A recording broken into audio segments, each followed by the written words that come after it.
Hello everybody, Christian from Treasure Town here, and today we're going to be talking about the rare and valuable 1986 pennies that are worth significantly more than 1 cent. So that might be a few bucks or it might be way more than that, but we'll be going over the varieties where if you look closely there could be something on the coin, maybe like 1 in 1,000 or even rarer than that, where collectors are paying up for it, or there could be a mint error where there's a problem in the actual striking process of the coin. So let's go into the presentation and we'll also cover conditional rarities, so can't wait to give you the full overview. So we'll start the 1986 presentation. This is going to be a zinc plated with copper coin. So that's basically the key fact here. You can pause the video to check out some of the other key dates and varieties. I always think it's interesting. Lincoln was the first person on a US circulating coin back in 1909 with the wheat penny obverse, which remains to this day. But the value at which you should certify it is really going to be, and it would have to be with PCGS, mint state 68 for $200, because if it's mint state 67, you're really looking at recouping your value if you can make a quick sale and the market on these is not super liquid.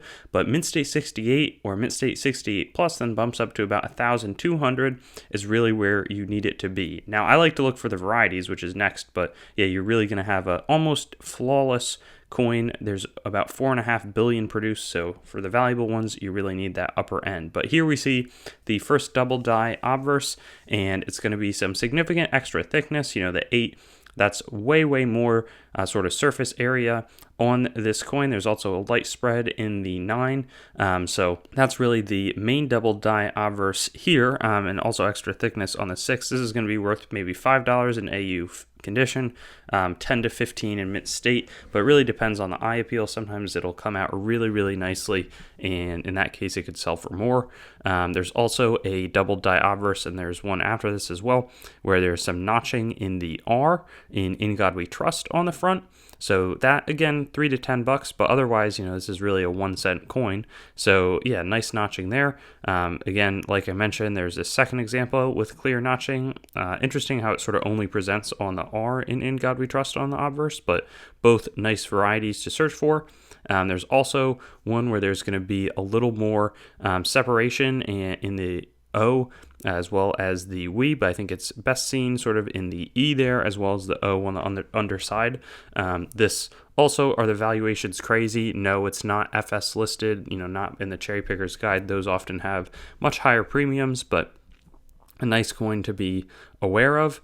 In terms of some of the errors, so some of these coins are struck on dimes. Unlikely to find these in change, but I think that they're worth mentioning. This sold for $3,060, and you can see the inverse, you know, sort of the Roosevelt's bust on the reverse of this one struck through.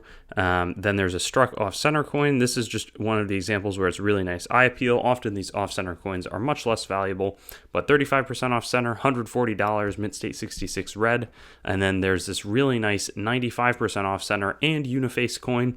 So it appears that this blank was on top of another coin, and then it received an off-center impression of the front, so on that 1986 side, but since it was on top of another coin, we don't see the reverse. So it's not only a struck off center, it's uniface, and this coin sold for $430, part of the Don Bonzer collection. So some really nice errors, but I'd say focus on these double dies. Clear notching, you know, these can be found. They're not just little extra thickness varieties.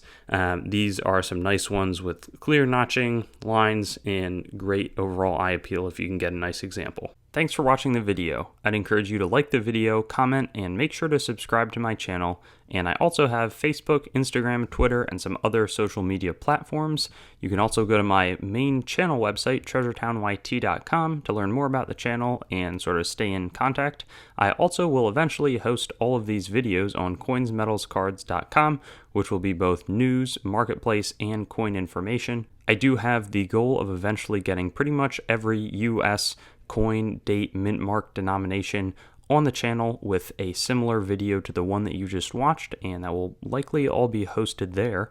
And then I also have treasuretowncoins.com, which is sort of my coin dealing wing, coin dealing only entity that is a little bit less focused on content production. So thank you so much, and I'll look forward to seeing you on some of my other videos. I also have videos that are not just the date mint mark denomination recap in this format, so you can check some of those out, and I'll have fun seeing you there.